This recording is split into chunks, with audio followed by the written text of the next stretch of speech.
તો યાત્રાધામ દ્વારકામાં પણ કમોસમી વરસાદ ખાબક્યો। દ્વારકાના માર્ગો પર પાણી વહેતા થયા। માર્ગો પર પાણી વહેતા યાત્રિકો મુશ્કેલીમાં મુકાયા છે। કમોસમી વરસાદથી વાતાવરણ ઠંડુગાર બન્યું છે તો ગ્રામ્ય વિસ્તારમાં પણ વરસાદી માહોલ સર્જાયો। દેવભૂમિ દ્વારકાના આ દ્રશ્યો છે કે જ્યાં યાત્રિકો મુશ્કેલીમાં મુકાયા કારણ કે રસ્તાઓ પર પાણી વહેતા થઈ ગયા છે। દ્વારકાના આ એક્સક્લુઝિવ દ્રશ્યો છે કે જ્યાં મંદિરે જતા જે રસ્તા છે ત્યાં પાણી વહેતા થયા છે, જેના કારણે શ્રદ્ધાળુઓને મંદિર સુધી પહોંચવામાં ભારે મુશ્કેલીઓનો સામનો કરવો પડી રહ્યો છે। જે સમયમાં વાતાવરણ 40 થી 41 ડિગ્રી હોવું જોઈએ, એટલે કે કાળઝાળ ગરમી હોય છે ગુજરાતમાં, એવા સમયમાં ખાસ કચ્છ અને સૌરાષ્ટ્ર પંથકમાં આ વરસાદી માહોલ જોવા મળી રહ્યો છે।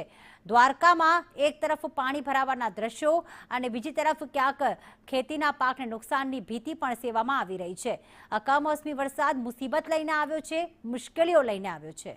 જયસુખ મોદી અમારી સાથે જોડાઈ ગયા છે। જયસુખ, ખાસ દ્વારકામાં અત્યાર સુધી કેટલો વરસાદ પડ્યો છે, અત્યારે કેવું વાતાવરણ છે અને એના કારણે લોકોને કેટલી મુશ્કેલી પડી રહી છે?